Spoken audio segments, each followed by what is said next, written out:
शहर से दूर एक पुराना बंगला वर्षों से वीरान पड़ा था। गांव वाले कहते थे कि वहां रात में अजीब आवाजें आती हैं, जैसे कोई दरवाजा खटखटाता हो। एक दिन पत्रकार अदिति ने उस रहस्य की सच्चाई जानने की ठानी। वो अकेली कैमरा और रिकॉर्डर लेकर रात के अंधेरे में बंगले में पहुंची। चारों तरफ सन्नाटा था।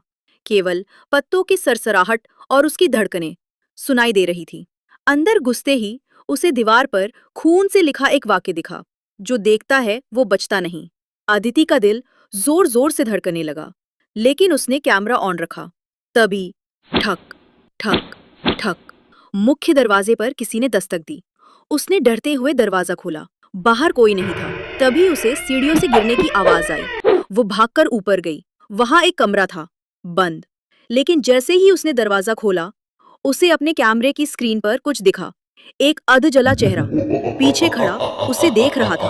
वो पलटी तो वहां कोई नहीं था। अचानक उसका कैमरा बंद हो गया, लाइट चली गई और बंगले की खिड़कियां अपने आप बंद होने लगी। अदिति चीखी, कौन है वहां? लेकिन जवाब में फिर वही दस्तक, ठक ठक। अगली सुबह गांव वालों को बंगले के बाहर एक टूटा कैमरा मिला और दीवार पर नया वाक्य लिखा था, एक और आई थी, अब चैन मिलेगा। अदिति का आज तक कुछ पता नहीं चला।